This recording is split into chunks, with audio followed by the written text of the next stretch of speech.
4-person households that make, can you believe this, $117,000 a year qualify for low-income housing in San Francisco and a few neighboring counties, according to a new report. Can you believe this?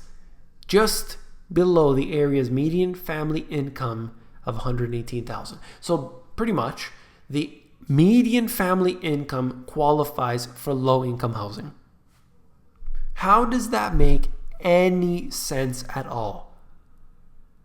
I mean, if you think about that, median family income of practically $120,000. That's a good amount. That's much higher than many other big cities. $120,000. But we have to understand, you can't even buy a home with that. $1.6 million the average home in this area. Well, I mean,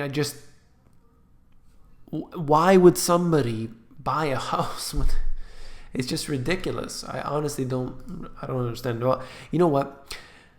Nothing beats the frenzy in Hong Kong right now. If you watch this video, link will be in the sources, you can see this. They actually beat the hell out of each other in order to get business from these clients that are coming through here. These are real estate agents, like shirt and tie people that are beating each other as badly as they possibly can in order to get the next sale. You see in this video, people, their business cards, the realtors are shoving the business card, literally squishing the person's face with the business cards, trying to get them to take it, and they're just walking through. It is unbelievable frenzy and euphoria like you would not believe. Now, I've personally witnessed lineups taking place for new condominium developments that are going up, but it's nothing compared to what's going on in Hong Kong. I mean, it's ridiculous. It's disgusting.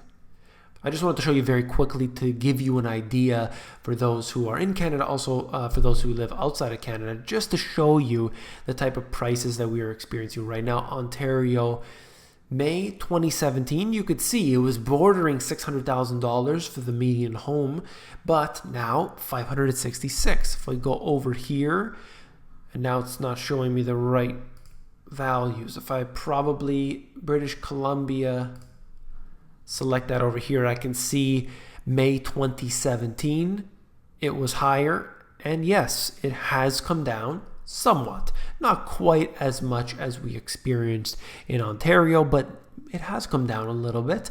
And in Canada as a whole, prices have come down showing us 6% basically. And we can see that even though mortgage rates have yet to really increase much, it has still been a burden on individuals. You look at the 6-year fix and a 3-year fix. I find that weird numbers, but anyway, this is TD, and they're showing us 3.5%, maybe 3.77%. I'm noticing this. I'm looking at it and thinking that this is still extremely low on a historical level. People are going to be punished as soon as prices go up. Very quickly, talking about bidding wars, 55% of Toronto and Vancouver real estate buyers were in a bidding war.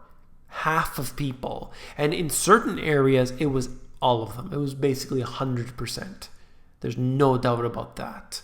Sure, and maybe a condominium where you had 500 cookie cutter locations and maybe 30 of them in that building on sale at that moment, you're not going to have necessarily a big bidding war on that, because if they don't get the one on that side of the floor, they'll get it on the other side of the floor. Not a big deal.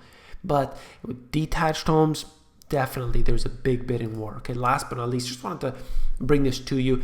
Rental housing breakdown. Okay, it's showing you this segmentation of rental housing stock in Toronto. Top right corner, ownership status, privately owned, tenure status, owner occupied, 53% of the units. Okay, Wanted to mention this specifically because when you are looking into buying a home, whether it is for yourself, for an investment, whatever it might be, look into if it's a condominium, look into that building or look into the general area, check out the demographics. What you want to be paying attention to is how many people are renting, how many people are owning that place, that are living in it. This is a very important statistic among all the others I discuss more in my books, but definitely has a factor in what you should be looking for. Rentals, owners, always factor that in.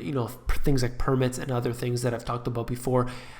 Something that's very important. You have so many factors that you need to be addressing when buying real estate, and it is important to know what you're getting into and not just talk to your realtor because, well, I'm not going to get into it there. That's all. If you found the video informative, please give me a thumbs up. And give me a thumbs up, it helps to support this channel. Do appreciate that very much. And if you want the financial education you were not taught in schools, these 2 books have it all. If you want to know real estate really broken down, much more detail, and the rest of the asset classes as well, then you want to check out the Money GPS. That's the book on the right hand side.